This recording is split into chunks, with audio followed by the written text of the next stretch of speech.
뉴스업 시작하겠습니다. 미국에서 한국 기업의 공장 건설 현장에서 일하다가 체포돼 일주일 동안 구금됐던 우리 국민 316명이 전세기를 통해 출국했습니다. 전세기에 올라 가장 먼저 한 일은 가족의 목소리를 듣는 거였습니다. 미국 애틀랜타에서 홍상희 특파원입니다. 검은색 대형 버스가 줄지어 공항으로 들어섭니다. 취재진을 향해 반갑게 손을 흔들어 보이기도 합니다. 지난 4일 미국 이민당국의 대규모 단속으로 조지아주 폭스톤에 구금됐던 한국인 근로자들입니다. 구금시설에서 석방된 뒤 6시간 동안 새벽길을 달려왔지만 이제 집으로 갈 수 있다는 생각에 구금돼 있던 사람들도 시설 앞에서 가슴 졸이던 사람들도 무거운 마음을 내려놓습니다. 당연히 좋죠. 당연히 좋고 진짜 일주일 이상 갈지 누구도 몰랐잖아요. 그런 게 좀 풀리니까 좀 홀가분한 느낌? 스튜어트 구금시설에 억류됐던 여성 10명을 태운 차량에 이어 8대의 버스는 별도 출국 절차 없이 공항 화물청사 활주로에 들어섰습니다. 공항 도착 2시간 만에 미리 대기하고 있던 전세기에 몸을 실은 사람들은 가장 먼저 미 당국이 내준 휴대전화를 충전하고 가족의 목소리를 들었습니다. 우리 국민 316명과 외국인 10여 명이 탑승한 전세기는 계획보다 30분 빨리 애틀란타 국제공항을 빠져나갔습니다. 이르면 한국 시간으로 12일 오후 3시쯤 인천국제공항에 도착할 것으로 보입니다. 동맹국인 미 당국에 우리 국민 300여 명이 체포 구금된 악몽은 일주일 만에 끝났습니다. 하지만 재발 방지를 위한 미국 측과의 비자 제도 개선 협상과 대책 마련은 우리 정부의 숙제로 남았습니다. 미국 애틀란타에서 YTN 홍상입니다. 네, 현대자동차는 이번 사태로 조지아주의 현대차 LG 에너지솔루션의 배터리 합작 공장 건설이 수개월 늦춰질 것으로 내다봤습니다. 하워드 러트닉 미국 상무장관은 외국의 전문 인력 비자 문제를 트럼프 대통령이 나서서 해결할 것이라고 말했습니다. 뉴욕에서 이승윤 특파원입니다. 현대자동차 호세 무뇨스 대표이사가 미국 당국의 이민 단속으로 최소 2~3개월의 공장 건설 지연이 예상된다고 말했습니다. 특히 공장 건설 단계에는 전문 인력이 필요하다며 미국에선 구할 수 없는 기술과 장비가 많다고 설명했습니다. 다만 현대차의 미국 시장의 전략적 중요성은 변함이 없다며 반년 전 밝혔던 미국 투자 계획을 고수했습니다. What we are going to do is to accelerate our efforts on localization. Our company decided, because this was the most important market. 정의선 현대차 그룹 회장은 비자 규정이 매우 복잡한데 더 나은 제도를 만들 수 있길 바란다고 말했습니다. 하워드 러트닉 미국 상무장관은 방송 인터뷰에서 외국의 전문 인력 비자 문제에 대해 트럼프 대통령이 나서서 해결할 것이라고 말했습니다. 또 외국 근로자들이 적절한 비자를 받아 미국인들을 교육하는 것에 대해 트럼프 대통령이 많은 국가들과 협정을 맺을 것으로 본다고 덧붙였습니다. 한미 양국은 비자 문제의 개선 필요성에 공감하고 미국 내 공장 구축을 위한 단기 파견자 등 비자 사각 문제를 메우기 위해 협의하기로 했습니다. 우리 정부는 현지 취업이 가능한 H-1B 비자에 한국인 할당을 확보하고 숙련공까지 포함시키는 방안도 추진합니다. 또 한국인 전문 인력만을 대상으로 별도 비자 E4 쿼터를 신설하는 한국 동반자법 통과를 위해서도 노력한다는 방침입니다. 다만 제도 변경엔 시간이 걸리는 만큼 한미 양국은 출장용 단기상용 B1 비자의 탄력적 운용으로 일단 숨통을 트는 방안을 논의할 예정입니다.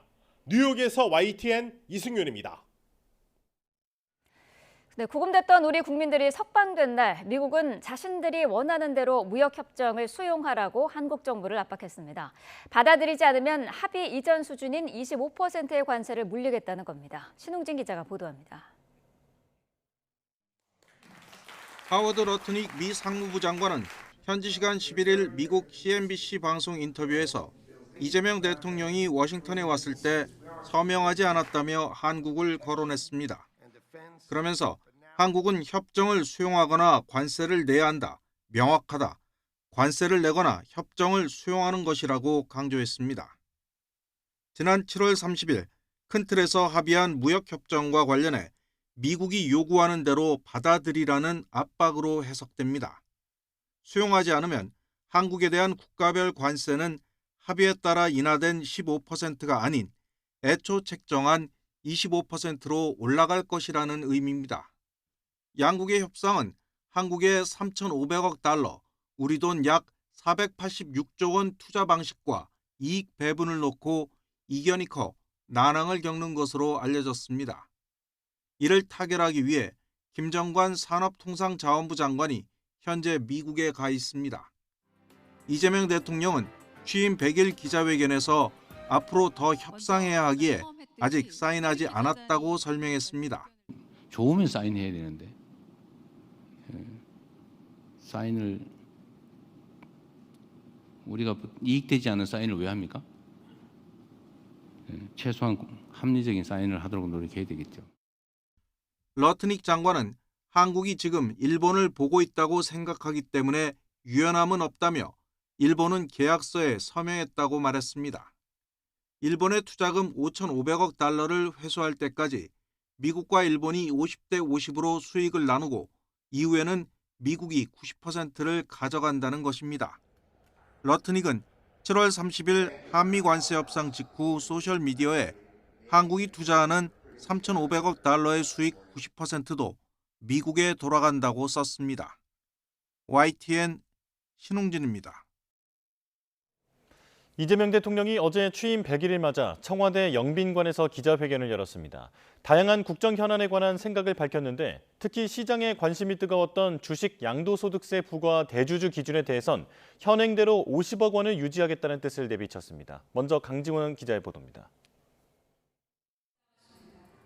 예정된 시간을 훌쩍 넘겨 2시간 반 동안 진행된 이재명 대통령의 취임 100일 기념 기자회견. 초심을 잃지 않겠다며 국민 임명식 때와 같은 하얀색 넥타이를 맨 이 대통령에게 내외신 기자 150여 명의 시선이 쏠렸습니다. 언론인들이 박수치기 부담스럽죠? 치지 마세요. 엄청 불편해하시는 것 같은데. 코스피 지수가 사상 최고치를 경신한 가운데 주식 양도소득세 부과 대주주 기준이 화두로 올랐습니다. 현행대로 50억 원을 유지할지 아니면 세제 개편한 대로 10억 원으로 강화할지에 대해 이 대통령은 이렇게 답했습니다. 주식시장은 특히 심리로 움직이는데 그것 때문에 뭐 장애를 받게 할 정도라면 굳이 뭐 또 그걸 고집할 필요는 없겠다는 생각을 하죠. 2, 3천억 원의 세수 결손은 예상되지만 과세 기준을 그대로 뒀으면 좋겠다는 여야 정치권 등의 의견을 받아들인 겁니다. 주식시장 활성화를 위해 배당소득 분리과세 최고 세율에 대한 전향적인 검토도 시사했습니다. 앞서 정부가 세제 개편안에 담은 최고 세율 35%는 시장이 기대했던 25% 수준에 못 미친다는 지적이 일각에서 나왔습니다. 세수에 큰 손실이 결손이 발생하지 않으면 최대한 배당을 많이 하게 하는 데 맞게 하는 게 목표예요. 이 대통령은 국내 주식시장에 대한 불신을 줄이는 방안의 하나로 주가 조작 엄단 방침 또한 거듭 밝혔습니다. 주가 조작에 들어간 원금까지 모두 몰수하는 등 폐가 망신한다는 걸 보여주겠다고 경고했습니다. 부동산 대책과 관련해선 끊임없이 초과 수요를 통제하고 실효적으로 공급을 진행해 가격을 안정적으로 관리하겠다는 구상을 내놨습니다. 이 대통령은 확장 재정에 따른 국가 부채 증가 우려에 대해선 씨앗이 없으면 씨앗값을 빌려서라도 씨를 뿌려야 한다며 침체된 경기를 살리기 위한 불가피한 조치란 점을 강조했습니다. YTN 강준원입니다. 이재명 대통령은 또 28년째 10억 원에 묶여있는 상속세 최소 공제액을 18억 원으로 올리는 방안을 추진하겠다고 밝혔습니다. 대선 때의 공약이었는데 하지만 일반적인 상속세율을 낮추는 건 동의할 수 없다고 말했습니다. 이승은 기자가 보도합니다. 지난 대선 과정에서 더불어민주당은 중산층의 표심을 잡기 위해 상속세 최소 공제액을 현 10억 원에서 18억 원으로 상향하는 법안을 국회에 제출했습니다. 현 국세청장인 임광현 당시 더불어민주당 의원이 대표 발의했습니다. 배우자 공제를 현 5억 원에서 10억 원으로, 일괄 공제를 현 5억 원에서 8억 원으로 확대하는 내용입니다. 이재명 대통령은 기자회견에서 상속 증여세에 대한 입장이 궁금하다는 질문에 공약을 지켜야 한다고 강조했습니다. 그러면서 가족이 죽은 것도 억울한데 유족이 아무 수입 없이 갑자기 세금을 내야 해서 내쫓긴다는 건 말이 안 된다고 언급했습니다. 집주인이 사망하고 그 가족들이 배우자와 자식들이 남았는데 그 집이 10억이 넘으면 이제 남는 부분에 대해서 30-40% 세금을 내야 되잖아요. 돈이 없으니까 집 팔고 떠나야 되는데 너무 잔인하다. 현 상속세 배우자 공제 5억 원과 일갈 공제 5억 원은 지난 1997년 이래 바뀌지 않아 자산 가격이 상승한 현실을 반영 못한다는 지적을 받아왔습니다. 이 대통령은 하지만 선진국 최고 수준인 상속세율을 낮추는 방안에는 반대를 분명히 했습니다.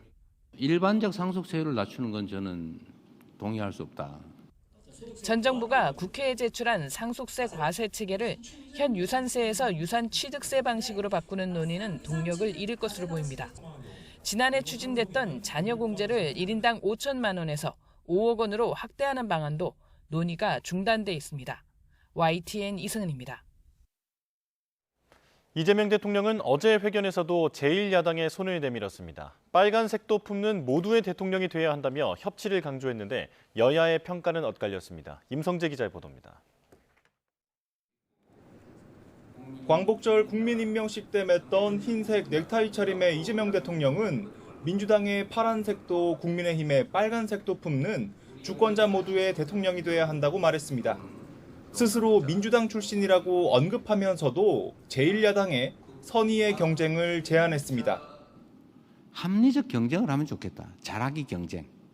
누가 더 잘하나? 누가 국민들에게 더 인기를 얻나? 사흘 전 용산 대통령실에서 따로 또 같이 회동했던 국민의힘 장동혁 대표를 생각보다 유연한 상대로 추켜 세우며 협치 상대로 인정했습니다. 대화가 되겠는데? 그래서 되게 즐거웠는데 여의도 가니까 또 아닌 것 같아요. 다만 통합과 봉합, 협치와 야합은 다르고 내란은 적당히 덮을 수 있는 요소가 아니라며 이렇게 말했습니다. 도둑 10개 매일 10개씩 훔치던 집단하고 열심히 일하던 집단이 타협을 하는데 그러면 5개만 훔쳐 매일 이렇게 타협할 수는 없잖아요.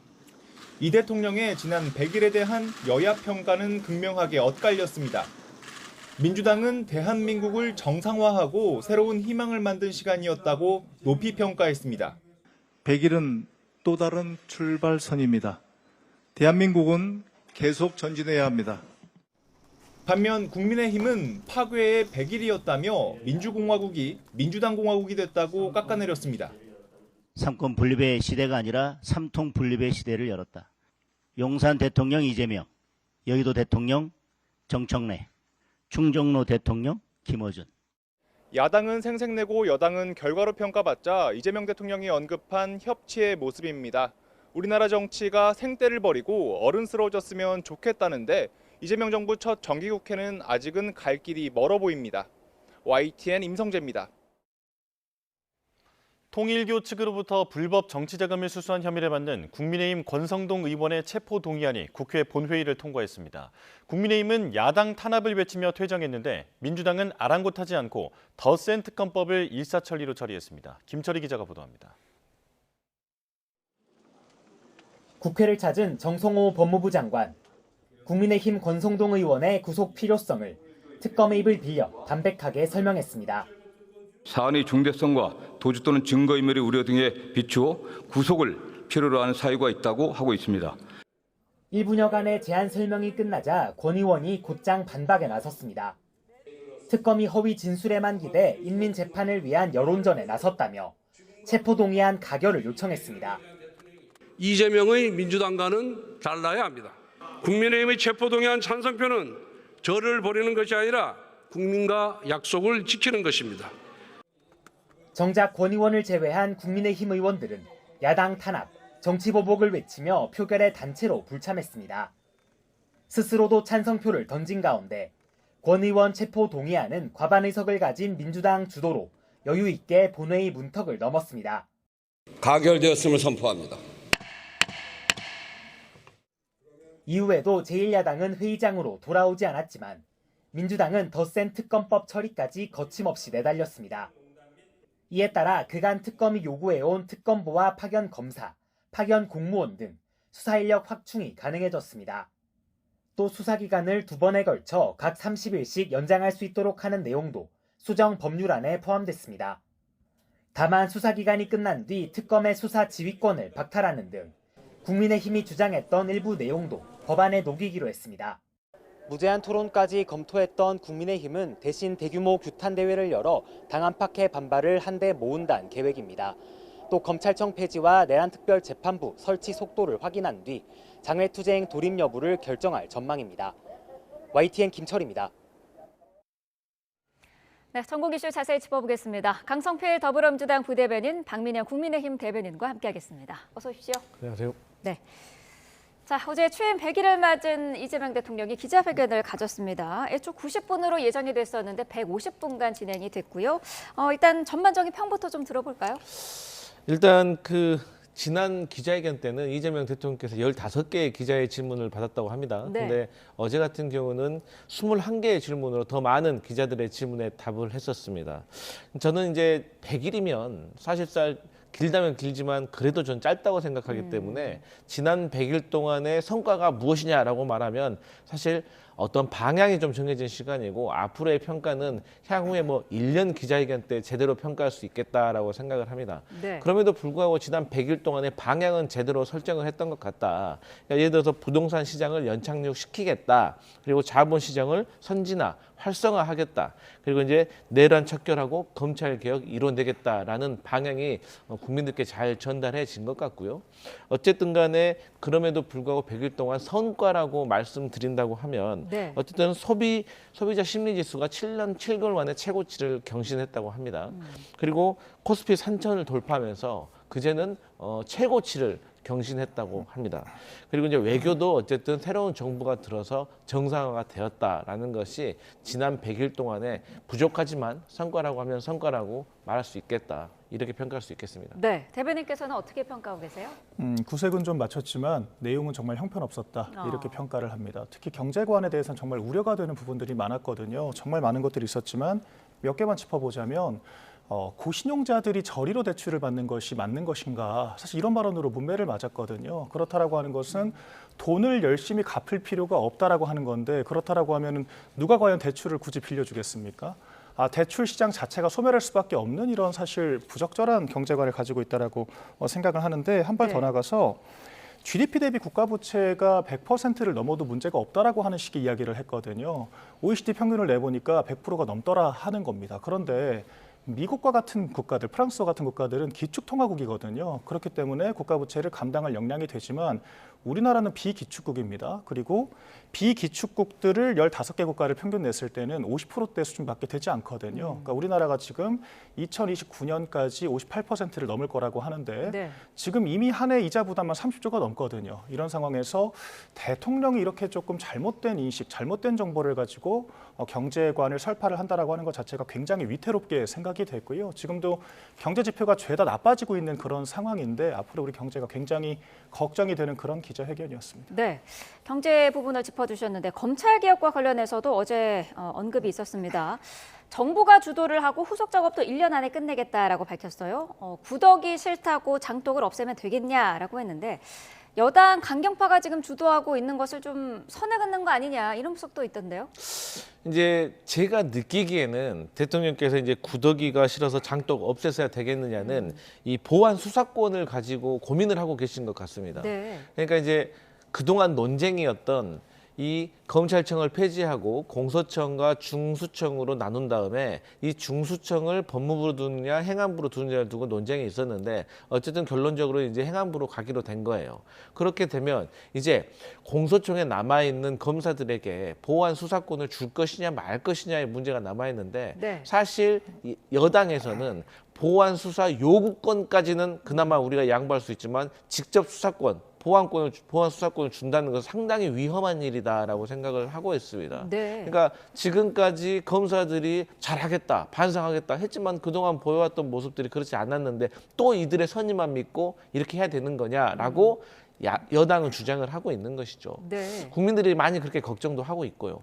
그런데 이제 대통령이라든지 정성호 법무부 장관으로서는 이제 내용상 충실을 해야 될 임무가 있는 거 아니겠어요. 근데 우리 헌법에 검사라는 말만 200개가 있는데 이것을 개헌 없이 다 고쳐 나가는 것도 사실 실무적으로 상당히 어려운 일이고 또 과거에 어쨌든 우리가 검찰 개혁의 일환으로 공수처까지 만들었는데 사실 공수처가 뚜렷한 이 성과가 없으면서 사실 지탄을 받고 있는 것도 사실이잖아요. 그렇기 때문에 이 내용을 충실하게 보완하지 못하면 또 그런 사태가 반복된다. 네. 그리고 시간이 흐르고 나면 이것은 이재명 대통령이 잘못했다라고 역사에 기록될 수 있기 때문에 대통령으로서는 여기에 대해서 신중을 기할 수밖에 없고, 그래서 뭐 검사가 됐든 여당이 됐든 야당이 됐든 여러 가지 목소리를 들어가지고 이 토론을 해가지고 여기에 대해서 조율해 나가겠다라는 것이 대통령의 심증인 것 같습니다. 네, 자신이 검찰 권력의 가장 큰 피해자라면서도 감정을 배제하겠다, 냉철하게 판단해야 한다 이렇게도 언급을 했어요. 어떻게 들으셨나요? 저는 애초에 지금 정부 여당이 추진하고 있는 검찰개혁 자체가 굉장히 표리부동하고 모순됐다라고 생각을 합니다. 지금 특검에 참여하고 있는 일선 검사들도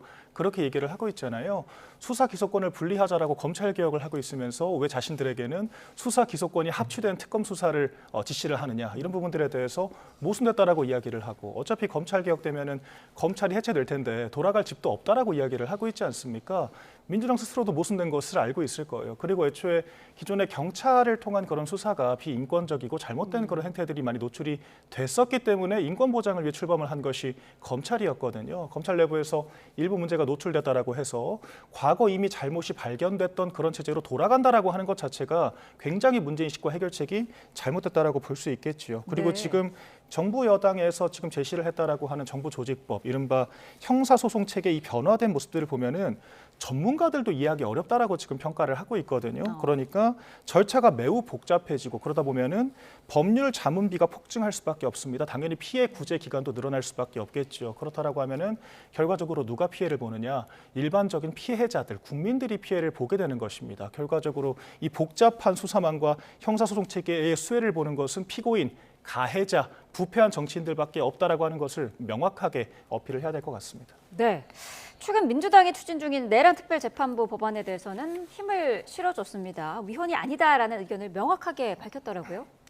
그러니까 이제 대통령께서도 말씀을 하셨지만 사실 우리 헌법에 이 판사는 대법원장이 임명하게 되어 있잖아요. 그러면 그 원칙을 지키면 되는 것이고, 그 원칙을 지켜가면서 그 안에서 우리가 입법부가 정한 것을 사법부가 따르면 되는 거거든요. 그런 차원에서 내란 전담 재판부는 상당히 고려해 볼 만하다라고 생각을 하고, 물론 혹여라도 위험이라도 혹은 위법한 소지가 있을 수가 있다면 그것은 토론과 고민을 통해 가지고 저는 해결해 나갈 수 있다라고 생각합니다. 근데 그냥 큰 틀에서 단순히 좀 말씀을 드리면, 우리가 뭐 법원에도 가면은 뭐 가정법원이 뭐 따로 있듯이 내란 전담 재판부를 하나 설치하면 되는 겁니다. 그래가지고 각계의 뭐 공평하고 공정하고 중립적인 분들로부터 이 판사를 이게 추천을 받으면 되고, 그 추천된 판사는 이 대법원장이 그 임명을 하면 되는 것이거든요. 네. 그리고 이건 오히려 내란 재판만을 관련된 것이기 때문에 사실 또 속도감 있게 이 내란 재판을 진행할 수가 있다. 왜냐? 지금 윤석열 전 대통령께서도 8번째 재판에 불출석하고 있는 거 아니겠어요? 수사에도 거부하고 있고. 그렇기 때문에 이게 언제까지 늘어지게 할 수는 없는 거잖아요. 우리도 이제 내란과 종결을 하고 또 새로운 시대로 나아가야 되기 때문에 이런 내란 재판부와 관련된 필요성이 상당히 국민들 사이에서 공감을 얻고 있다, 이런 말씀 드립니다. 네, 이 특별재판부 설치 문제와 관련해서는 대법원에서도 이거 지금 위헌적인 거다라고 이야기를 하고 있지 않습니까? 그렇죠. 천대엽 법원행정처장 같은 경우에는 문재인 정권에서 임명된 인사인데도 불구하고 강력하게 위헌이라고 하는 입장을 냈지요. 그리고 네. 사실 대통령이 위헌인지 아닌지를 얘기하는 것 자체가 굉장히 위험하다라고 생각을 합니다. 대통령은 위헌성을 판단할 수 있는 기구 자체가 아닌 것이고요. 이런 대통령의 발언이 사법기관에 일종의 압박으로 작용할 수가 있거든요. 그렇기 때문에 아무리 대국민 기자회견 장소였다라고 하더라도 말을 아껴 써야 했는데 결과적으로 강성 지지층을 달래기 위한 무리수가 아니었는가, 저는 그렇게 평가를 하고요. 왜 위헌성이 없습니까? 우리 헌법에는 모든 국민들이 똑같은 절차를 거쳐서 재판을 받을 수 있는 권리를 확실하게 보장을 하고 있습니다. 그리고 우리 헌법상 특별재판부로 인정된 것은 딱 하나, 군사법원밖에 없습니다. 그렇기 때문에 그 외 특별재판부를 만들기 위해서는 개헌을 하는 게 아니고서야 위헌 소지가 있을 수밖에 없다라고 하는 거지요. 그리고 우리 헌법이 또다시 보장하는 것은 사법부의 독립성이거든요. 그런데 어떤 형태로든 입법부가 재판부의 형태를 만들어내고 그 과정에서 개입을 한다라고 하는 것 자체로 이 사법부의 독립성을 저해할 수가 있다라고 하는 것입니다. 그렇기 때문에 이름이 내란 특별재판부가 됐건 내란 전담재판부가 됐건 잘못된 처사다라고 저희는 생각을 하고요. 네. 전임 정부가 문재인 정권 때 적폐청산만 2년 하다가 아무것도 하지 못했다라고 평가를 받고 있는데 심지어 이번에는 한술 더 떠서 사법부까지 만들겠다라고 하는 것 자체가 결과적으로 인민재판부를 만들겠다라고 하는 것이다. 이런 것들은 국민들께 공감을 얻기 어렵다라고 생각을 합니다. 네, 국가 시스템을 설계하는 거는 입법부의 권한이다라고 언급한 부분에 대해서 어떻게 평가하세요? 어떤 부분이요? 그 국가 시스템을 설계하는 거는 입법부의 네. 권한이다. 이제 사법부는 거기서 설정한 시스템에 맞춰서 이제 해야 된다라는 언급이었거든요. 그 입법부의 권한도 사실 헌법에 기반해야 하는 것이 헌법 정신이라고 하는 거 아니겠습니까? 결과적으로 헌법에 배치되는 법률이라는 것은 존재할 수가 없는 것이거든요. 입법부가 만약에 그런 헌법에 반하는 법률을 만들고 싶다라고 하면은 헌법을 바꿔야 하는 겁니다. 그런데 그런 헌법의 존재를 인정하지 않고 아무튼 법률로서 모든 국가 시스템을 결정을 하겠다라고 하는 것은 입법 독재를 하겠다라고 하는 선언이 아닌가 그렇게 의심을 할 수밖에 없습니다. 네, 반론하실 내용이 있으실까요? 근데 자꾸 이제 국민의힘에서는 특별재판부 하면서 뭐 이게 특별히 뭐 필요한 어떤 법안이 있는 것처럼 얘기하는데 제가 네. 다시 설명드리지만 전담재판부인 거예요. 그러니까 우리 법원에는 여러 가지 법원이 있는 거예요. 그중에서 지금 법원에서 그 재직하고 있는 판사들 중에서 이 내란 재판과 관련된 거에만 집중할 수 있도록 도와주는 거예요. 왜냐하면 다른 재판부, 예를 들어 지기현 판사 같은 경우도 이거 말고도 다른 판사도 그 재판도 진행하고 있을 거 아니겠습니까? 그러면은 이게 집중력이 떨어질 수도 있고 재판이 늘어질 수도 있는 것이거든요. 그래서 내란과 관련된 것만 따로 전담을 하는 전담 재판부를 만들게 되면 또 임명조차도 대법원장이 하는 것이기 때문에 위헌 위법의 소지는 없을 것이다. 혹여라도 있다고 하면 그것은 토론을 거쳐서 또 수정해 나가면 된다. 이런 생각입니다. 네. 대통령의 회견에 대해서 민주당은 긍정적인 반응을 보인 반면에 국민의힘에서는 혹평이 나왔어요. 장동혁 대표가 삼통분립이라는 단어를 꺼내는데 어떻게 들으셨나요? 이제 장동혁 대표께서 얼마 전에 이제 대통령 만나서 좋게 얘기하시고 웃으면서 얘기하시고 손잡고 하셨는데 갑자기 또 여의도 돌아가시니까 갑자기 또 삼통분립이라고 얘기하시는데 이거는 전형적인 정치 공세라고 한다. 네. 아니 대통령이 취임한 지 뭐 4년이 된 것도 아니고 이제 100일 됐는데 용산 대통령 따로 있고 여의도 대통령 따로 있고 충정로 대통령은 또 무슨 말입니까? 누가 김어준 씨를 대통령으로 생각한다니까 유튜버예요. 물론 영향력이 있는 유튜버인 거죠.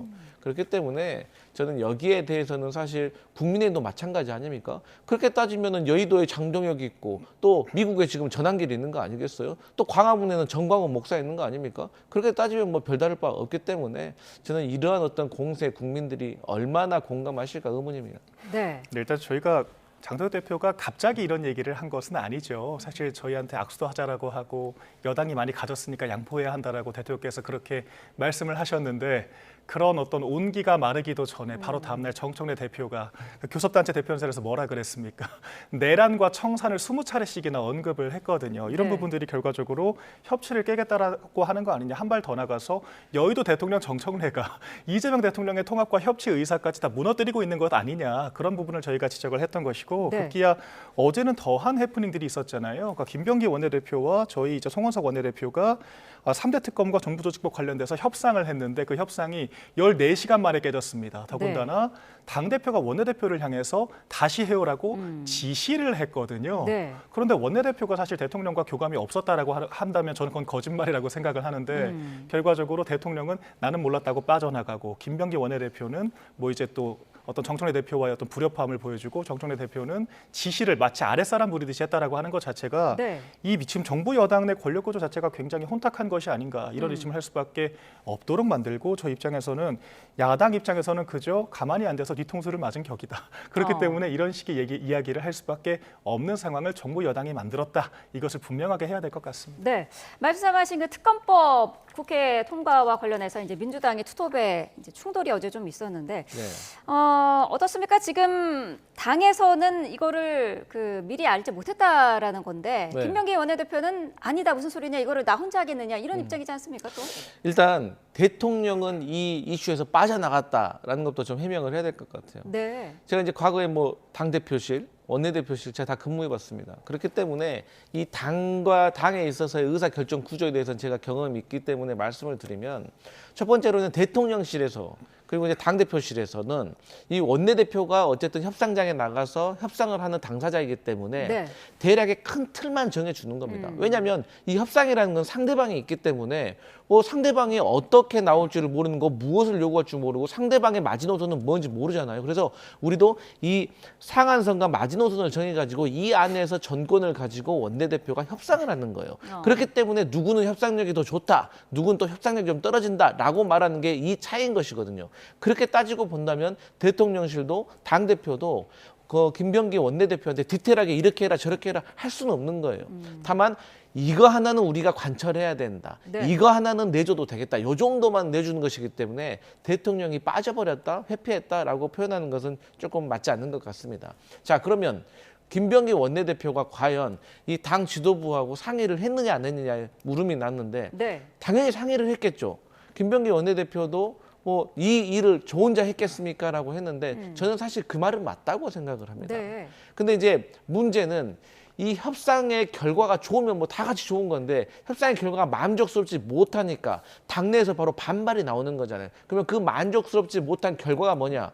특검의 수사권, 수사기간을 연장하는 것이 국민적인 요구라고 생각하고 당원들의 마음인데 이것을 지도부가 소홀히 한 것이 아니냐라는 비판에서는 저는 벗어날 수가 없다고 생각을 합니다. 네. 그래서 사실 원내대표와 당대표가 협의를 안 했다는 것은 말이 안 되는 것이고 다만 여기에 대해서 얼마나 중요시 여겼는지 소홀히 여겼는지에 저는 그 크기의 차이가 있다고 생각합니다. 그렇기 때문에 저는 김병기 원내대표만 지난밤에 있었던 협상 파기에 대해서 협상 결렬에 대해서 그렇게 이제 혼자서 총대를 맬 건 아니라고 생각하고 저는 지도부가 다 같이 똑같이 동등하게 잘못한 점이 있다라고 생각하고 이 부분에 있어서는 송구스럽게 생각한다 이런 말씀 드립니다. 제가 조금만 저희 당 입장을 덧붙이자면 네. 사실 저희 당 내에서도 그렇게 좋은 협상이 아니었다라고 생각을 했거든요. 네. 그러니까 뭐 민주당은 뭐 특검 30일 연장이 대단한 것처럼 얘기하지만 저희 입장에서는 별 타격감이 없습니다. 이미 특검에 대한 관심도가 굉장히 떨어지고 동어 반복적인 수사만 반복을 하고 있고 심지어는 특검 수사관들도 돌아가고 싶다라고 얘기를 하고 있거든요. 그렇기 때문에 오히려 특검과 정부 여당 입장에서 기간 연장을 무리하게 하는 것이 나중에 역풍을 맞을 수 있는 그런 상황입니다. 그렇기 때문에 김병기 원내대표 입장에서는 굉장히 잘한 협상을 한 거거든요. 이 기간 연장 하나만 내주고 나서 나머지 금융기관을 분리하는 내용의 정부조직법 개편안을 협상을 한 겁니다. 이것은 저희가 정무위에서 윤한홍 국민의힘 의원이 지금 위원장역을 맡고 있기 때문에 국민의힘이 협조하지 않으면 굉장히 속도 조절을 할 수밖에 없는 그런 이슈거든요. 그렇기 네. 때문에 김병기 원내대표가 이런 잘한 협상을 단독으로 하지 않았을 건데 강성 지지층들이 반발하니까 결과적으로 이 강성 지지층들의 그런 원성을 이기지 못해서 무리하게 협상을 파기한 것이 아닌가 이렇게 저희는 생각을 할 수밖에 없는 거거든요. 결과적으로 집권을 하고 나서도 이른바 짠물들에게 끌려다니고 있는 것이 지금 민주당의 형국이다. 그렇기 때문에 이런 여당 주도로 어떤 협상에 앞으로 우리가 함께 신뢰를 가지고 임할 수 있겠는가 그런 의구심을 가질 수밖에 없는 것이 어제 사건이었습니다. 네. 제가 조금 설명을 드리면 네. 사실 지난 6월에 통과된 특검법을 우리가 1차라고 생각을 하고 어제 통과된 것을 2차라고 가정을 했을 때 1차 특검법의 수사기간의 연장은 준비기간이 20일이고 그다음에 본 수사기간이 90일입니다. 그런데 특검이 원한다고 하면 30일은 한번 연장할 수 있고 그다음에 대통령이 제가지면 한번 또 30일을 연장을 할 수가 있는 거예요. 그런데 지난 밤에 국민의힘과 협의를 했던 그 수사 기간이라는 거는 90 플러스 30 플러스 30인데 네. 이 30일을 없애자고 한 거예요.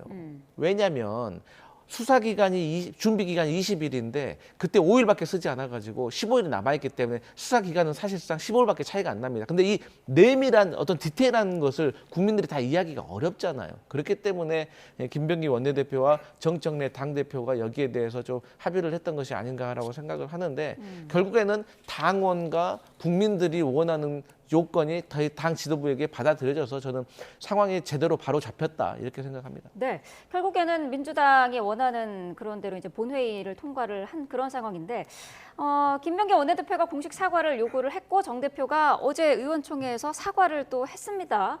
지금 지도부 선에서 더 문제가 될 만한 그런 사안들은 없는 건가요? 그러면? 말씀하셨던 것처럼 김병기 원내대표가 혼자서 이 논란에서 다 뒤집어 쓰는 그런 어떤 분위기가 연출이 됐기 때문에 본인으로서 상당히 억울했던 거죠. 그리고 이제 김병기 원내대표 같은 경우는 이 특검법도 중요하지만 앞서 우리 박민영 대변인께서 말씀하셨던 것처럼 정부 조직법 통과가 원내대표한테 상당히 큰 숙제인 거예요. 네. 9월 25일 날 정부 조직법을 통과시켜가지고 이재명 정부의 제대로 된 조직을 뒷받침하고 싶은데 이게 안 될 수도 있다는 부담감도 있었을 겁니다. 그래서 본인은 협상장에 나섰고 협상장에 나설 때도 어쨌든 나름대로 본인은 다 협의를 했는데 이 모든 화살이 본인에게 돌아오니까 얼마나 원망스러웠겠습니까? 여기에 대해서 정청래 대표도 나름대로 할 말 많을 겁니다. 그런데 여기에 대해서 또 정청래 대표도 야 네가 잘했니 내가 잘했니 하면은 그거는 국민의힘 좋은 일만 시키는 거잖아요. 그렇기 때문에 당 대표답게 또 김병기 원내대표의 서운함을 받아주신 거고 네. 또 본인이 사과함으로써 일단락을 한 겁니다. 맞아, 짧게만 덧붙이자면 정청래 대표는 이재명 대통령한테 먼저 사과를 해야 될 것 같아요. 왜냐하면 어제가 100일 기자회견이었지 않습니까? 네. 이재명 대통령이 주인공이 돼야 될 그런 아침에 여당이 굉장히 소란스러웠거든요. 그리고 이재명 대통령 입장에서는 기자들에게 추궁을 당할 수밖에 없었던 겁니다. 어제 당대표 원내대표 사이에 이런 해프닝이 아침부터 있었는데 대통령께서 알고 계셨느냐라고 하는 질문을 받을 수밖에 없는 상황이었잖아요. 네. 그렇기 때문에 입장을 밝힐 수밖에 없었고 결과적으로 몰랐다라고 이야기를 하는 무책임한 장면을 연출을 했거든요. 대통령이 몰랐다라고 하면은 그것도 문제가 있는 거죠. 정부조직법이라고 하는 것은 정부 소관이지 않습니까? 더군다나 이제 그런 부분들을 결과적으로 원내대표에게 뒤집어 씌웠다라고 하는 또 비판을 피해갈 수가 없기 때문에 어제 사태에서 정청래 대표가 가장 먼저 사과를 해야 될 것은 네. 이재명 대통령이다. 그렇게 말씀드립니다. 어제 국민의힘은 필리버스터도 하지 않았는데 앞으로 그러면 대응은 어떻게 할 계획인가요? 사실 필리버스터 자체도 저희가 24시간이 지나고 나면은 강제적으로 종결을 할 수가 있거든요. 네. 의석수가 3분의 2 이상이 되면은 그렇게 조치를 할 수가 있기 때문에 실효성이 떨어진다. 이제 이런 말씀을 드리는 것이고 결과적으로 저희가 더 강력한 방식으로 항의를 할 수밖에 없다. 이렇게 말씀을 드리는 겁니다. 저희가 여당의 선의에 기대서 그래도 이재명 대통령이 야당과 잘 협치를 해보시라라고 이야기한 그 말을 믿고 또 한 번 협상에 나섰고 저희 내부에서도 불리하다라고 하는 말까지 나왔던 그런 협상이었음에도 불구하고 민주당이 먼저 박차고 나가서 오히려 야당이 받아들이지 않았다라고 남 탓을 하고 있는 이런 장면들을 목도를 하다 보니까 저희가 국회 내에서 할 수 있는 것들이 굉장히 없다라고 판단할 수밖에 없는 상황이거든요. 그렇기 때문에 저희가 이런 부분들은 더 강력하게 항의를 해야 되고 국민들께 더 대대적으로 이런 문제 상황을 알려야 한다. 네. 이런 문제 인식들을 공유하고 있다. 이렇게 말씀을 드리겠습니다. 네, 어제 권성동 의원 체포동의안도 가결이 됐습니다. 국민의힘은 원래는 이제 의원들 자율에 맡긴다는 방침이었는데 어제 단체로 표결에 불참했더라고요. 네, 어제 여러 가지 상황들이 있었지 않습니까? 방금 말씀드렸던 것처럼 이 여당에 의한 협치 거부 그리고 이제 특검에 의한 지나친 야당 탄압 이런 장면들을 종합적으로 판단했을 때 저희가 표결에 참여하지 않는 것이 맞겠다. 그렇게 판단을 한 것으로 생각이 되고요. 그와 네. 전혀 별개로 권성동 의원은 표결에 참여해 달라 나와의 어떤 사감을 빼놓고 네. 찬성표를 던져달라고 이야기를 했습니다. 저는 이런 것들이 굉장히 자신감 있고 당당한 모습이었다라고 생각을 하거든요. 네. 우리가 익히 경험을 했던 것처럼 불체포 특권이라고 하는 국회 특권에 기대서 누구보다 이 사법 리스크를 방어를 해왔던 것은 민주당이었고 이재명 대통령이었습니다. 그러나 저희 국민의힘은 불체포 특권을 포기하겠다라고 서명까지 했던 그 약속을 똑바로 지킨 것이고요. 그렇게 당당하게 수사에 임한 만큼 이번 영장도 기각될 가능성이 매우 크다라고 저희는 보고 있습니다. 네, 당 의원들은 표결에 불참을 했는데 당사자인 권성동 의원은 표결에 참여를 했고요. 찬성표를 던진 것으로 알려지고 있거든요. 어떻게 보고 계시나요? 뭐 권성동 의원이 당당하게 임했다고 하는데 지금 쇼핑백에 돈 받은 것 같고 현금 1억을 중시당에서 받은 것 같고 이것도 없애기 위해서 용의자 아니 같은 공범으로 지목되는 분하고 전화 통화를 시도했던 분이 이게 당당하다고 표현할 수 있는 겁니까? 이거 국민들이 어떻게 들을까 걱정인 거고요. 일단 국민의힘은 찬성을 했었어야 됩니다. 전원이. 왜? 아니 본인들이 얼마나 불체포 특권 우리는 포기했다고 자랑했습니까? 생색내고 그러면서 이재명 야당 대표 시절에 당신들은 왜 불체포 특권 포기 안 하냐고 얼마나 공격을 했어요. 그런데 왜 본인들은 그 찬성해가지고 찬성표를 던졌어야지 왜 퇴장하는 거예요? 요즘 전반적으로 국민의힘 전략은 그냥 퇴장입니다. 불리하면 그냥 퇴장하는 거예요. 이거 정말 잘못된 것이고 전략적으로 봐도 찬성표를 왜 던졌어야 됐느냐. 네. 기각이 되면 봐라. 우린 떳떳하지 않냐. 당당하기 때문에 이렇게 될 줄 알고 우리 찬성표 던졌다라고 말할 수 있는 기회를 놓쳐버린 것이고 발부가 된다고 해도 우리는 어떤 비위와 부정과는 단절을 하는 그런 정당이다. 우리 같은 현역이라고 감싸지 않는다라는 걸 보여줬어야죠. 근데 그 두 가지 명분을 놓쳐버렸다. 그런데 국민의힘 마음속으로 불안할 거예요. 왜? 권성동 의원이 구속수사를 받게 되면 더 많은 비위 행위를 또 사실대로 털어낼 수도 있는 거거든요. 그리고 만약에 권성동 의원이 받았다고 지목되고 있는 정황이 있는 이 1억 원 그리고 또 뭐 쇼핑백 이런 것들은요. 자칫 잘못하면 불법적인 대선 자금으로 연결이 될 수 있습니다. 이 불법적인 대선 자금으로 연결될 수 있다는 증거가 뭐냐면 이 돈을 준 사람이 문자를 보냈잖아요. 네. 적지만 요 후보님을 위해서 요긴하게 써달라. 여기서 후보가 누구겠습니까?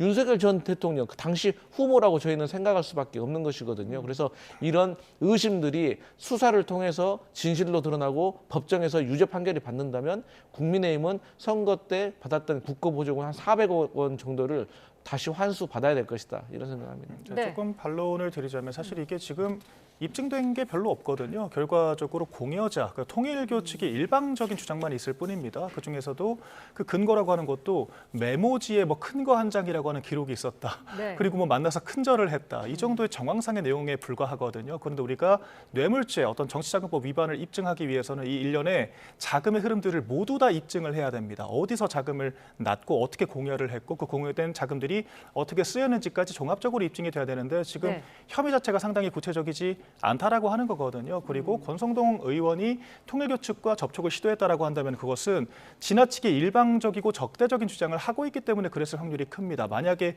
진술을 맞추기 위해서 그랬다라고 하면은 왜 이렇게 한 측에서 일방적으로 불리한 진술들이 계속해서 쏟아지겠습니까? 그렇기 때문에 증거 인멸을 위해서 말을 맞추고 있다라고 하는 주장은 성립되기가 어렵다라고 저는 생각을 하고요. 네. 이전에도 홍준표 전 시장도 비슷한 혐의를 통해서 영장 발부 청구를 했지만 결과적으로 기각이 됐고 최종 무죄 판결을 받았습니다. 이런 과거 전례들을 봤을 때 결과적으로 특검이 무리한 수사를 하고 있는 것이고 저희 당 입장에서는 특검의 무리한 수사에 항의하는 입장에서 보이콧을 선언을 한 것이다. 이것 한 번 더 정리하겠습니다. 네, 전략적으로라도 어제 국민의힘은 찬성표를 던졌어야 됐었다라는 지적에 대해서는 어떤 의견이신가요? 권성동 의원이 자기 손으로 자신의 체포동의안에 가결표를 던졌다라고 하는 것이 저는 대표성 있는 장면이었다라고 생각을 합니다. 네. 저희 의원들 입장에서는 같은 마음이었을 거라고 생각을 하고요. 다만 그것이 이 민주당이 주도하는 이 특검의 잘못된 행태, 더군다나 14시간 만에 협상까지 뒤집어버리는 강성 지지층에 휩쓸리는 이런 특검 행태에 동조할 수가 없었기 때문에 그런 네. 판단을 한 것이다라고 생각을 합니다. 네, 알겠습니다. 자, 오늘 두 분 말씀은 여기까지 듣도록 하겠습니다. 강성필 더불어민주당 부대변인, 박민영 국민의힘 대변인과 함께했습니다. 고맙습니다.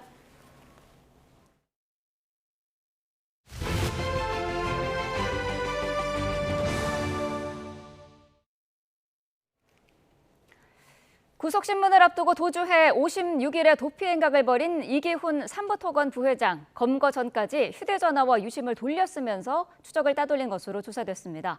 경기에서 충청, 호남, 영남까지 여러 지역을 전전했는데 결국 정착한 곳에서 택배를 받다가 붙잡혔습니다. 이준혁 기자입니다. 지난 7월 삼부토건 주가 조작 사건 구속영장 실질심사를 앞두고 도주한 이기훈 부회장은 지역을 바꿔가며 또돌이 생활한 것으로 조사됐습니다. 경기 가평에서 전남 목포, 경북 울진과 충남, 경남 하동 등의 펜션에서 며칠씩만 머무르고 옮겨 다니던 이 부회장은 지난달 초엔 전남 목포 오감동에 단기 계약을 맺고 빌라에 정착한 거로 파악됐습니다. 김건희 특별검사팀과 서울경찰청 형사기동대는 탐문과 계좌거래, CCTV 분석 등으로 끊임없이 단서를 추적해왔고 결국 이 부회장은 택배를 받으러 나오다가 잠복한 수사팀에 체포됐습니다. 처벌 두려워서 도망가신 겁니까?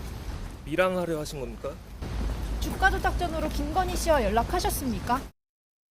체포 당시 이 부회장은 휴대전화 5대, 데이터 에그 8대, 데이터 전용 유심 7개를 갖고 있었는데 이를 돌렸으면서 특검 추적을 피해온 것으로 조사됐습니다. 특검은 가족을 제외하고도 최소 8명의 조력자가 있었던 것으로 파악하고 우선 이들을 출국 금지 조치했습니다. 또 이 부회장에 대해서는 첫 조사를 마치고 곧바로 구속영장을 청구했습니다. 삼부토건 이기훈 부회장은 웰바이오텍 회장도 겸하고 있는 만큼 두 회사 주가 조작 사건 사이 연관성을 파헤칠 핵심 고리로 꼽힙니다.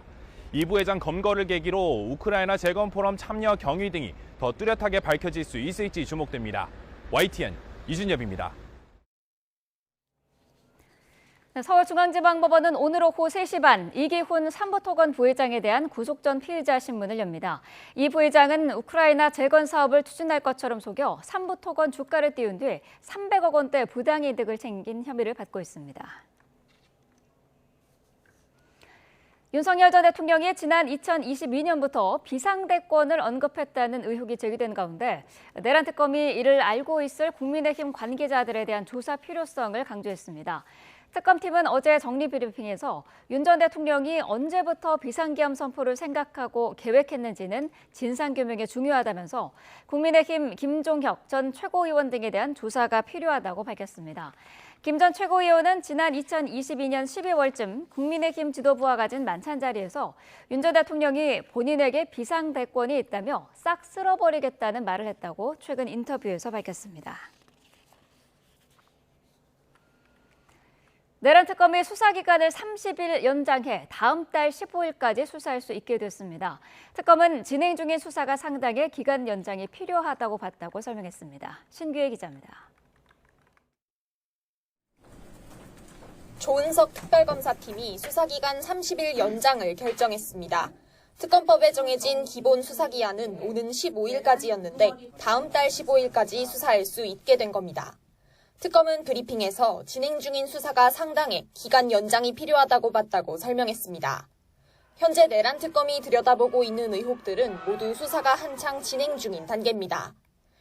외환 의혹의 경우 관련자 소환이 이어지고 있고 국정원의 계엄 동조 의혹은 국회를 통해 새로운 자료가 확인되며 조태용 전 원장 소환이 다소 미뤄졌습니다. 박성재 전 법무부 장관, 추경호 국민의힘 전 원내대표, 조지현 의원 등 주요 인물들에 대한 압수물 분석도 한창 진행 중입니다.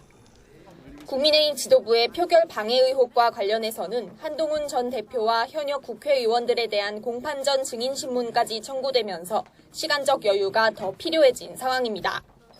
여기에 더해 윤석열 전 대통령이 비상계엄을 처음 언급한 게 2022년 12월이었다는 주장까지 나오면서 계엄 모의와 관련해 들여다봐야 할 내용도 추가됐습니다. 의혹의 정점에 있는 윤 전 대통령과 한덕수 전 국무총리, 김용현 전 국방부 장관 등은 이미 재판에 넘겼지만 이들과 관련된 내용을 포함해 더 살펴볼 부분이 아직 많이 남아있는 겁니다.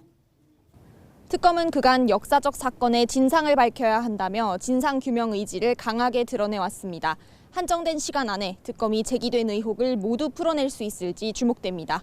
YTN 신기혜입니다.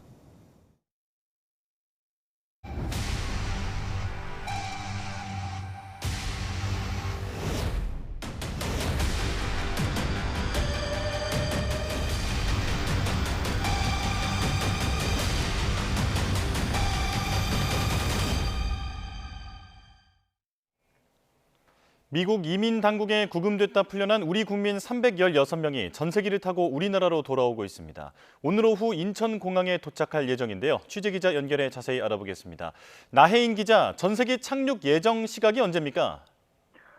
지금으로선 오후 3시 20분쯤 인천공항에 도착할 것으로 보입니다. 애초 예상보다 40분쯤 빠른데 현지에서 전세기 출발 시각이 조금 당겨졌습니다. 전세기는 현지 시간 11일 오전 11시 반쯤 미국 조지아주 애틀랜타 공항에서 이륙했습니다. 풀려난 우리 국민 316명과 중국, 일본, 인도네시아인 등 외국 국적자 14명이 탔습니다. 사태를 수습하기 위해 현지로 갔던 박윤주 외교부 1차관 등 관료들과 김동명 LG에너지솔루션 대표를 비롯한 기업 관계자도 동승했습니다. 석방 절차는 현지 시간 새벽부터 이루어졌습니다. 구금시설에서 나와 430km 떨어진 애틀랜타 공항까지 준비된 버스를 타고 6시간가량 이동했습니다. 수갑을 차거나 강압적인 호송은 없었고 다들 평상복 차림이었습니다. 우리 국민은 현지 시간 4일 현대차그룹과 LG에너지솔루션의 합작 배터리 공장 건설 현장에서 미국 이민당국의 단속으로 체포돼 구금됐습니다. 귀국 일정이 한 번 취소되는 등 우여곡절 끝에 일주일 만에 고국으로 돌아오게 됐는데 국민 수백 명이 우방국에 체포된 이번 사태는 한미 관계에 적잖은 타결을 냈습니다. 미국 정부는 우리 기업 직원들이 다시 미국에 갈 때 불이익이 없도록 하겠다고만 밝혔습니다. 우선 비자제도 개선이 뒤따라야 하는 상황입니다. 외교부는 조현 장관이 미국 방문 일정 중에 트럼프 행정부 인사들은 물론 미 상원 의원들을 잇따라 만나 재발 방지를 위한 의회 차원의 지원을 당부했다고 전했습니다. 지금까지 정치부에서 전해드렸습니다. 구금됐던 직원들은 돌아오지만 미국에서 20여 곳에 달하는 공장에 투자 중인 우리 기업들은 불안감이 클 수밖에 없습니다. 더욱이 트럼프 대통령이 비자 문제 해결 조건으로 미국인 고용과 기술 교육을 내세우고 있어 고민은 한층 깊어졌습니다. 박조은 기자입니다.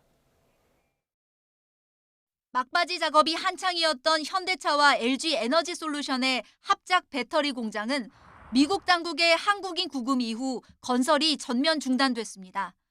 새로운 비자 발급 기한 등을 고려하면 공장 재개까지는 몇 달은 걸릴 것으로 보입니다. 이번에 사태가 발생한 조지아주를 비롯해 LG 에너지솔루션은 애리조나와 미시간 등에서 공장을 건설 중이고 LS전선은 버지니아주에 해저 케이블 공장을 짓는 등 국내 주요 기업이 신증설 중인 공장은 최소 22곳으로 추산됩니다. 이번 구금 사태 같은 일이 또 생기지 않으리라는 보장도 없는 상황. 외교부와 미 국무부 등이 협의 중인 비자 문제가 해결되지 않는 한 불안감은 계속 이어질 수밖에 없습니다. 이에 기업들은 정부에 한국인 전문 인력 대상 별도 비자 쿼터 신설과 대미 투자 기업 고용인 비자의 승인율 제고 등을 요청했습니다. 또 미국 출장 때 주로 활용하던 단기 상용 비자에 대한 미국 정부의 명확한 지침을 재확인해달라고 요구했습니다. 더욱이 비자 문제 해결 조건으로 트럼프 대통령이 미국인 고용과 기술 훈련을 내세우면서 우리 기업들의 부담은 더 커졌습니다. 미국에 짓고 있는 생산시설 대부분은 고도의 전문 인력이 필요한 업종들인데 미국은 제조업 생태계가 무너진 지 오래기 때문입니다. 현지에서 전문직을 구하기 힘들고 교육을 해서 업무에 투입하기까지는 인건비는 물론 시간도 늘어날 수밖에 없습니다. 그냥 뭐 무슨 기계에다 놓고 컴퓨터에 놓고 사람들 가서 하면 되는 그런 게 아니라 그것을 다뤄봤던 숙련된 인력들이 한국에 이미 있고 이제 대체 불가한 인력인 거죠, 현재로는. 게다가 인력 훈련 과정에서 기술 유출을 우려하는 목소리도 나옵니다. 유례 없이 터진 한국인 구금 사태로 미국 투자에 대한 불확실성이 더욱 커진 가운데 기업들은 일단 한미 정부의 협의 결과를 예의주시하고 있습니다. YTN 박조은입니다.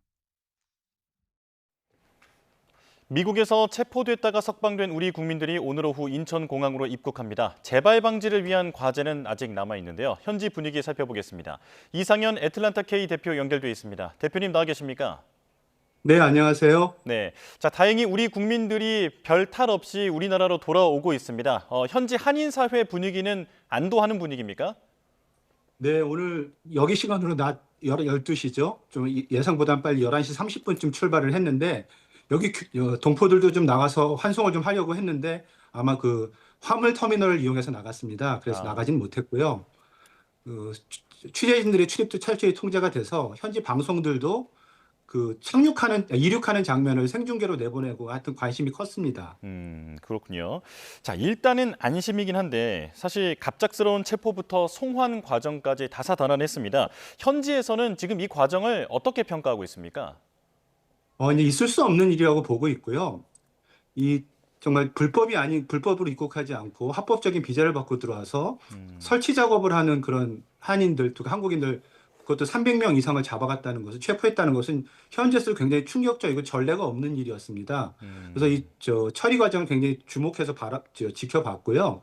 결국 이렇게 일주일 만에 이제 버스를 동원하고 또 전세기까지 와서 이렇게 태우고 가는 모습을 보면서 또 한국 정부가 할 일은 했고 하지만 그 과정에서 미국과의 외교 문제라든지 이렇게 체포까지 될 일이냐는 것까지는 좀 앞으로 짚어봐야 될 문제가 될 것 같습니다. 예. 앞으로 숙제가 많이 남아있긴 합니다만 사실 지금 미국 이민 당국이 워낙 강경한 대응을 펼치고 있는 기관이기 때문에 지금 이번에 우리 국민처럼 별다른 처벌 없이 그대로 돌려보내는 것이 이례적이다라고 하는 평가도 있던데 현지에서도 그렇게 보고 있습니까? 네, 아까도 말씀드렸지만 전례가 없던 일이었고요. 이렇게 한꺼번에 풀어주고 또 전세기를 이용해서 한꺼번에 돌아가게 하는 것도 좀 제가 미국에 한 25년 살고 있는데 처음 보는 일입니다.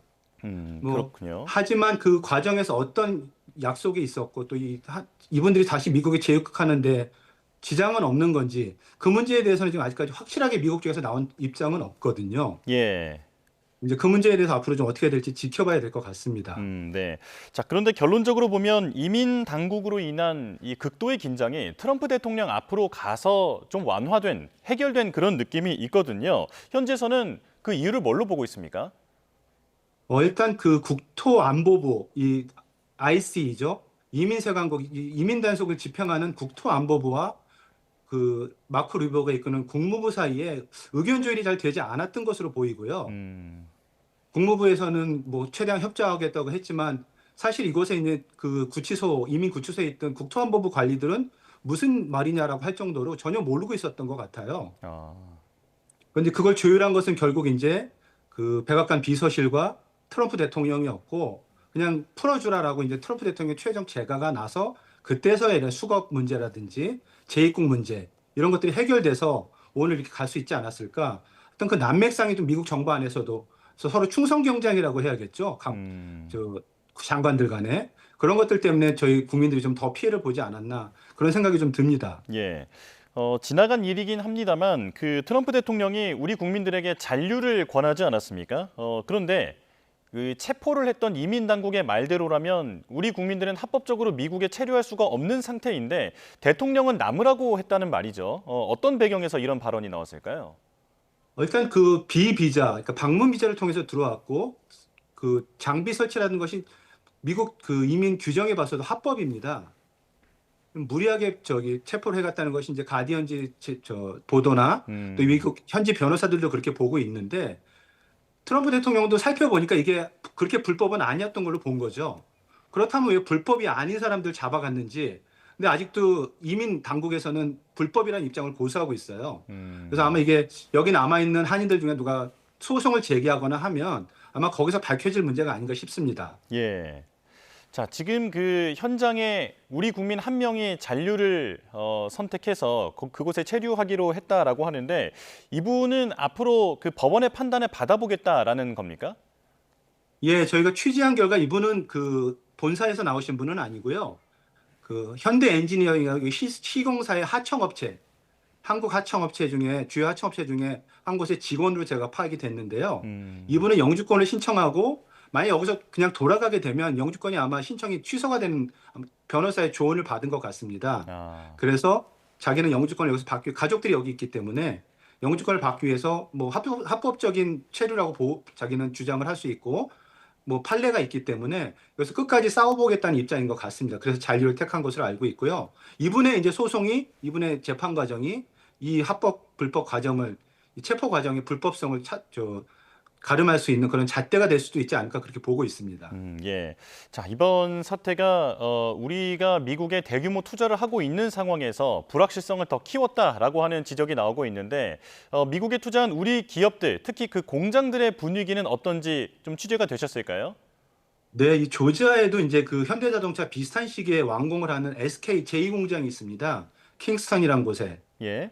그곳에서도 지금 마무리 작업을 하고 있는 중이거든요. 이렇게 설비를 설치하고 있고.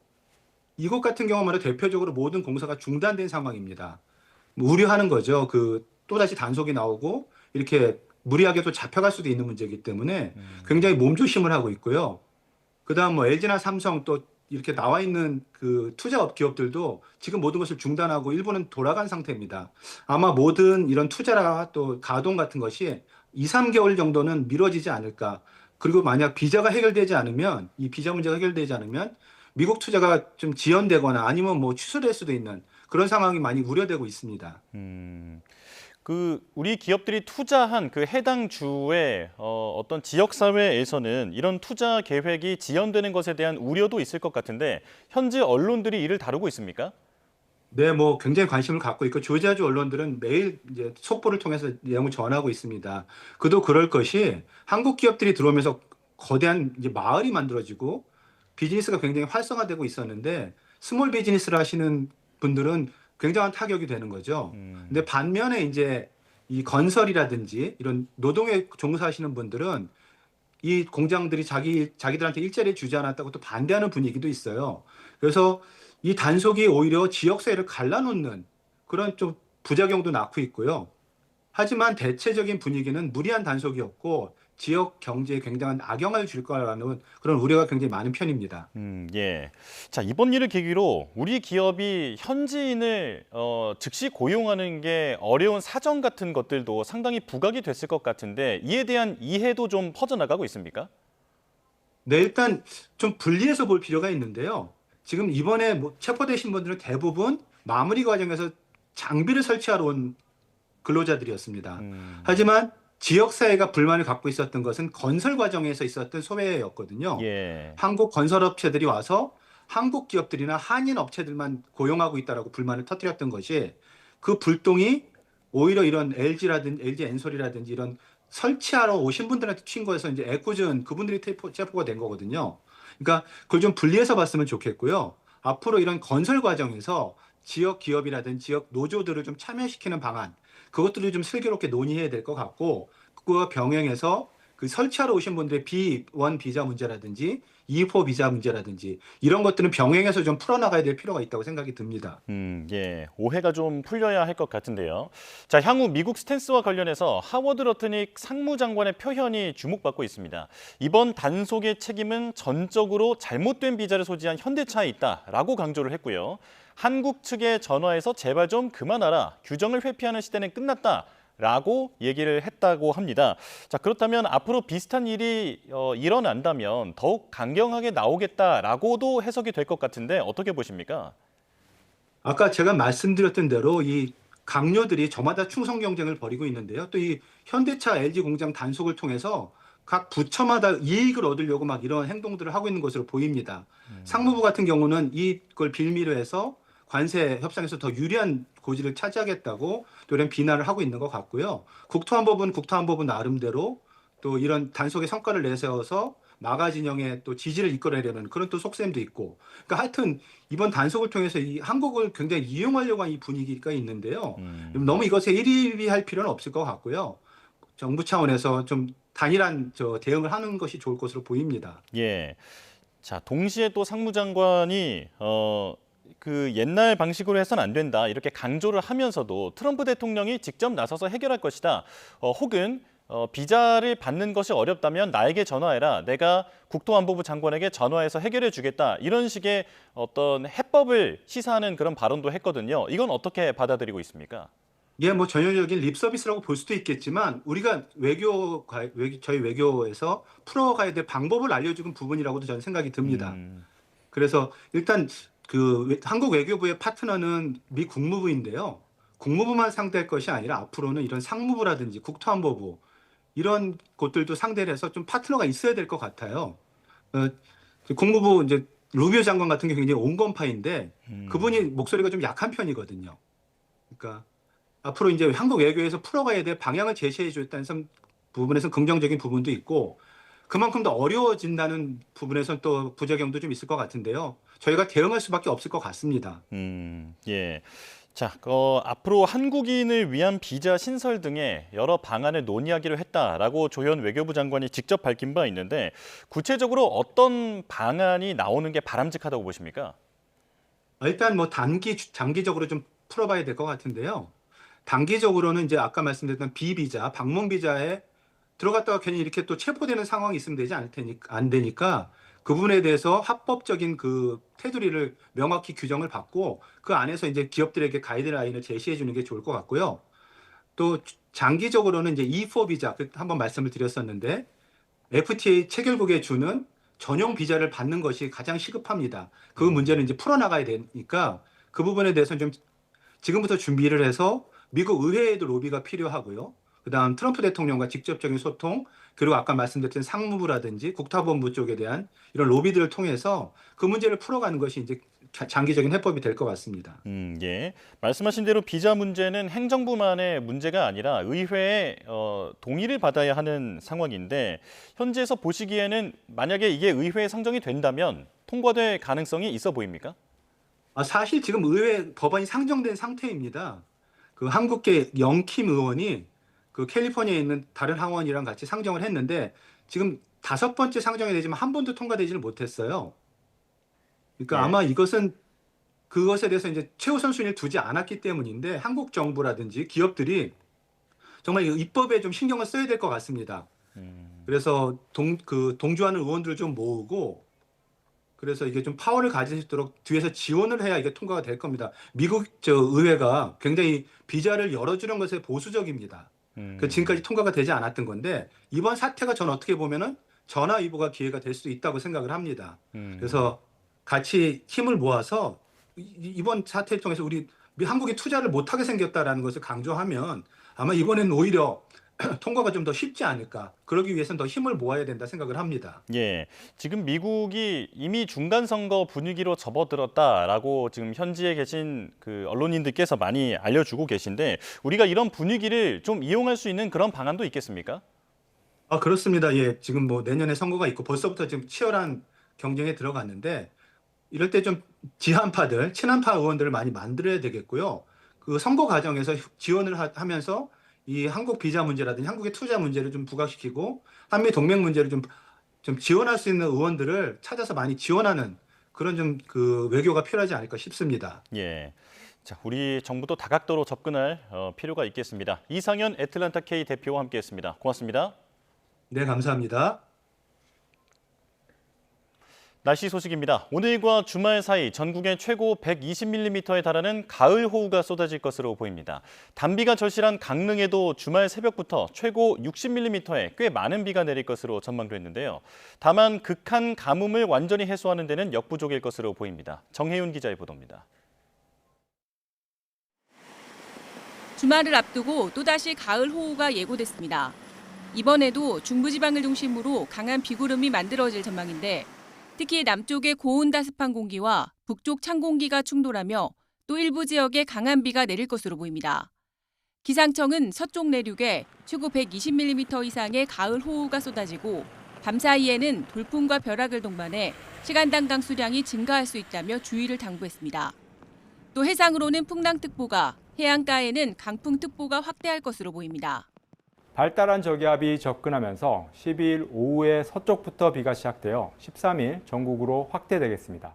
다량의 수증기가 유입되는 중부지방을 중심으로는 최대 120mm 이상의 많은 비가 내리는 곳도 있겠습니다. 강원 동해안에는 최고 80mm 이상의 비가 예고됐는데 특히 이번에는 단비가 절실한 강릉에도 메마른 땅을 적실 정도의 꽤 많은 비가 내릴 것으로 기대됩니다. 금요일 늦은 밤에서 토요일 일중 예상되는 강릉의 비는 20에서 60mm 정도가 될 것으로 예상됩니다. 비의 양이 다소 있지만 단 한 번의 비로 현재 심한 가뭄을 완전히 해소하기에는 다소 역부족일 것으로 보입니다. 강릉에 6월 이후 가장 많은 비가 내린 날은 7월 중순으로 30mm 이상의 비가 연이어 2차례 내린 바 있습니다.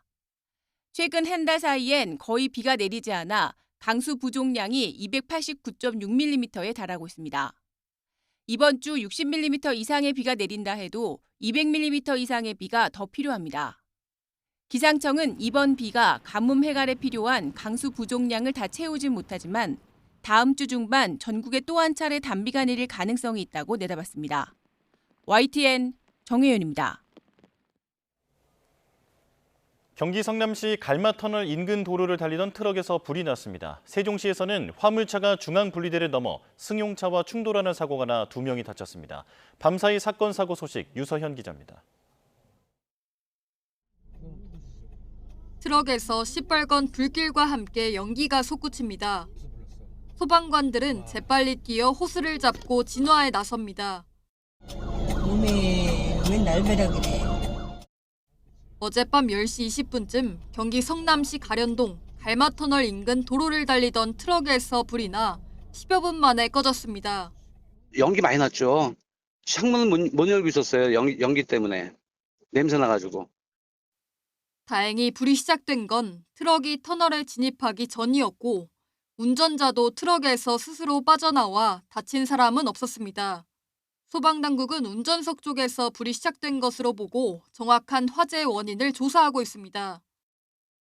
어제 저녁 8시쯤 경기 고양시 일산서구 덕이동에 있는 종이 포장업체에서 불이 났습니다. 불은 40여 분 만에 꺼졌는데 인근 주민 4명이 모두 대피하면서 다친 사람은 없었습니다. 인근 주택에 거주했던 분들인데 이제 연소학대가 될 수도 있으니까 자력 대피하신 걸로 보이고요. 트럭이 부서진 채 한쪽으로 기울어졌습니다. 어제 오후 5시 45분쯤 세종시 금남면 박산리 왕복 6차선 도로를 달리던 4.5톤 화물차가 중앙분리대를 뚫고 반대 차로로 넘어갔습니다. 이내 마주오던 승용차와 충돌하면서 화물차와 승용차 운전자 2명 모두 다쳐 병원에 옮겨졌습니다. 경찰은 화물차 운전자가 술에 취한 상태는 아니었던 것으로 보고 정확한 사고 경위를 조사하고 있습니다. YTN 유서연입니다. KT 무단 소액 결제로 현재까지 경기 광명과 서울 금천 등 인접한 4개 지역에서 피해가 발생한 것으로 파악됐습니다. 초소형 불법 기지국을 누가 어떻게 확보했는지가 수사의 관건이 될 전망인데 장비가 차량과 함께 이동하며 범행에 사용됐을 가능성도 거론됩니다. 이현정 기자입니다. 현재까지 확인된 KT 무단 소액 결제 피해는 서울 서남권에 집중돼 있습니다. 지난달 21일 경기 과천시 벼량동을 시작으로 닷새 뒤 서울 금천구에서 피해가 발생했고 지난달 27일과 28일에는 가까운 경기 광명시 소화동과 하안동에서 70여 건의 신고가 접수됐습니다. 소액 결제 한도는 가장 낮은 한 30만 원 정도로 잡아놓은 것 같은데 그게 소액 결제가 100만 원으로 상향이 되어 있더라고요. 마지막 범행은 이달 초 경기 부천에서 벌어졌는데 현재까지는 다른 지역 피해는 발견되지 않고 있습니다. KT 자체 조사 결과 해커들은 불법 초소형 기지국 장비 2대를 이용한 거로 파악되는데 피해 발생 시간이 비슷한 점을 고려하면 하루에서 나흘꼴로 지역을 옮겨 다니며 범행을 저지른 거로 추정됩니다. 이에 초소형 장비를 차량 트렁크 등에 싣고 움직이며 통신을 가로채는 이른바 워드라이빙 수법이 쓰였을 가능성도 제기됩니다. 차에다 fem토셀을 들고 다니면 되거든요. 이동통신 규약에 따르면은 원래 fem토셀들은 다 붙여주게 돼 있다고요. 국내에서는 아직 사례가 없지만 가까운 일본과 필리핀에서는 피싱 범죄에 사용되기도 했습니다. 다만 범행 윤곽은 여전히 안갯 속인 만큼 구체적인 범행 경과는 향후 수사 과정에서 밝혀질 거로 보입니다. 우선 경찰은 이런 초소형 불법 기지국 장비를 누가 어떻게 확보했는지를 밝히는 데 주력하고 있습니다. KT는 범행에 쓰인 장비가 과거 KT 통신망에 쓰였던 장비로 추정된다고 인정했는데 다만 내부 관여된 정황은 확인되지 않았다고 설명했습니다. 불법적으로 취득을 해서 개조를 했거나 아니면 어떤 특정 시스템을 만들어서 저희가 사용하는 그 초소형 기지국의 일부 부분을 떼서 옮겼거나 하는 그런 추정을 하고 있습니다. 경찰은 KT로부터 받은 자료는 물론 피해 지역 일대 CCTV 등을 분석하면서 정확한 해킹 경로를 규명하는 데 주력하고 있습니다. YTN 이현정입니다. 국민의힘이 원내대책회의를 열고 있습니다. 현장으로 가보겠습니다. 최규진 후보자는 임명, 노골적인 전교조 보훈 인사입니다. 이제 우리 아이들에게 무엇을 교육할 것입니까? 음주운전해도 된다. 여학생 따귀 때리고 자랑해도 된다. SNS에 온갖 막말을 써도 된다. 그래도 나중에 장관이 될 수 있다. 이렇게 아이들에게 가르칠 것입니까? 아니면 아이들에게 전교조 이념을 학습시키실 것입니까? 이재명 정부 혼용 무도 100일의 활용 점정격인 임명 강행입니다. 이재명 대통령은 분명히 후회하게 될 것입니다. 지난 월요일 더 많이 가진 여당이 더 많이 내달라던 대통령의 미소띤 덕담이 완전한 거짓말이었다는 게 드러나기까지 딱 사흘 걸렸습니다. 특검 수사기한을 연장하지 않고 특검 규모를 무리하게 확대하지 않겠다고 여야 합의를 했는데 더불어민주당은 단 하루 만에 이를 파기했습니다. 더불어민주당은 결국 특검의 수사기한을 연장을 하고 특검을 공룡조직으로 만드는 3대 특검법 개정안을 국회에서 일방적으로 통과시켰습니다. 이 과정에서 더불어민주당 지도부는 서로 책임을 떠넘기는 우스운 총각을 보여주었습니다. 정청래 여의도 대통령은 여야 합의안을 사전에 보고받았음에도 불구하고 아무것도 몰랐다는 척하면서 뻔뻔하게 모든 책임을 같은 당의 원내 지도부에 뒤집어 씌우려 했습니다. 원내 지도부는 또 일단 정부조직법 통과시키고 나중에 특검법을 개정해서 수사기간을 연장하는 것도 가능하지 않냐라는 취지의 발언을 했습니다. 결국 한식의 뒤통수치나 청명의 뒤통수치나 언젠가는 야당의 뒤통수를 치고 특검을 연장하려 했다는 얄팍한 모략을 실토한 것입니다. 이런 얄팍한 모략질을 꾸미면서 같은 지도부끼리 서로 손발이 안 맞아서 싸우는 모습이 국민들 보기에는 한심스럽기 짝이 없습니다. 이번 여야 합의 파기는 단지 서로 손발이 잘 안 맞았을 뿐이지 본질적으로 이재명 정권 수뇌부의 합작 사기극이라 할 것입니다. 이재명 대통령도 네, 송원석 국민의힘 원내대표의 모두 발언 듣고 왔는데요. 자세한 내용은 이어지는 뉴스에서 전해드리겠고요. 지금 조희대 대법원장이 출근길에 나섰습니다. 현장에서 발언을 하고 있는데요. 들어보겠습니다. 종합적으로 우리가 대법원에서 검토를 하고 있습니다. 그리고 사법부는 입법부가 설정한 구조 안에서 논의해야 된다라는 또 대통령 입장에 대해서 어떻게 보세요? 그것도 뭐 저희가 국회를 다 입법 과정에서 대법원의 의견이 반영되도록 계속 국회하고 협의하고 설득하고 노력하고 있습니다. 예, 그리고 국회는 입법 절차를 추석 연휴 전에 끝내겠다 이런 방침도 있는데 이 속도에 대해서는 어떻게 보십니까?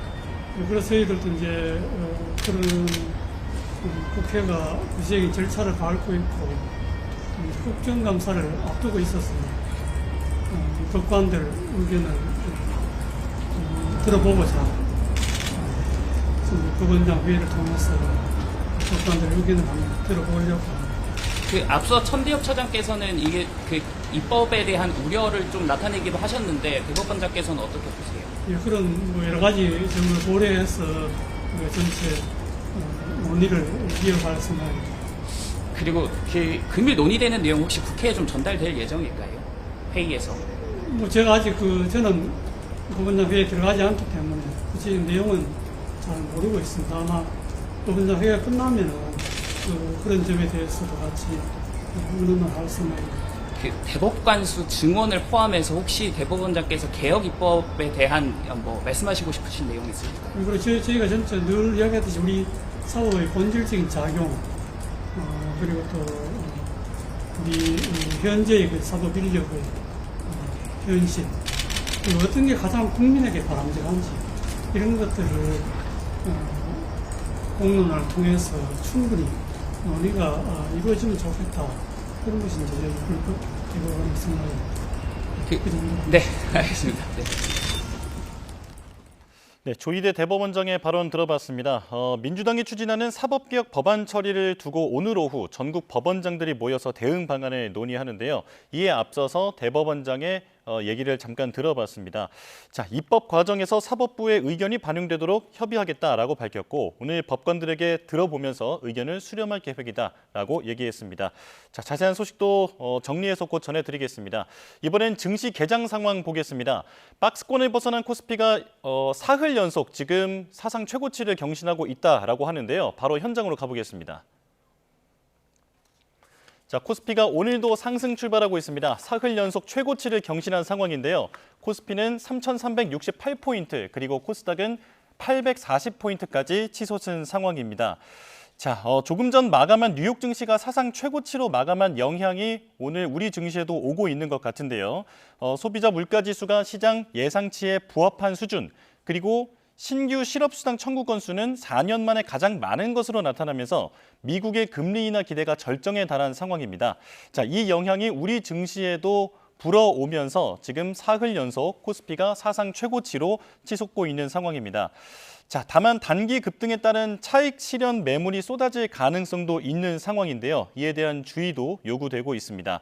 자, 어제 우리 증시는 이재명 대통령이 대주주 양도소득세 기준을 50억 원으로 유지할 것을 시사하자 환호했는데요. 하지만 반대로 재료 소멸로 해석한 투자자들이 매물을 내놓으면서 혼조세를 보이기도 했습니다. 자, 코스피가 계속해서 상승 탄력을 유지할 수 있을지 관심이 몰리고 있습니다. 원달러 환율은 1.8원 내린 1,390원에서 출발하고 있습니다. 증시 소식도 들어오는 대로 전해드리겠습니다.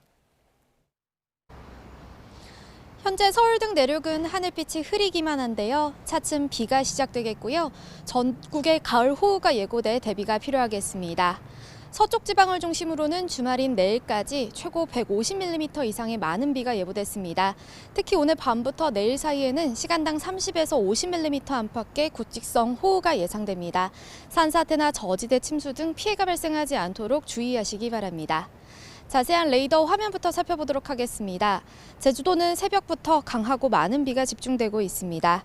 이미 200mm가 넘는 폭우가 쏟아졌고요. 시간당 강우량도 한때 100mm에 육박하며 긴급 재난 문자가 발송되기도 했습니다. 지금은 호우특보 속에 시간당 20mm 안팎의 비가 집중되고 있고요. 전남 지방에도 비가 시작된 모습입니다. 비는 오후에 서쪽 지방, 밤에는 강원도에도 그 밖에 저녁으로 확대되겠습니다. 내일까지 경기 남부와 영서, 충남과 전북에 최고 150mm 이상, 서울에도 100mm 이상의 큰 비가 오겠고요. 가뭄이 극심한 강릉 지역에도 최고 60mm의 단비가 내리겠습니다. 선선한 아침에 이어 낮더위도 주춤합니다. 오늘 서울 한낮 기온 28도, 광주와 대구 27도로 어제보다 1도에서 4도가량 낮겠습니다. 이번 비는 주말 밤 사이 대부분 그치겠고요. 비가 그친 뒤에는 다시 30도 안팎의 낮더위가 나타나겠습니다. 이후 다음 주 수요일에는 전국에 또다시 비가 내릴 전망입니다. 비와 함께 내일 새벽부터는 서해안을 중심으로 강풍특보가 내려지겠습니다. 설물관리와 안전사고에 각별히 유의하시기 바랍니다. 지금까지 YTN 원희다입니다. 네, 뉴스업 금요일 순서 마칩니다. 시청해주신 여러분 고맙습니다.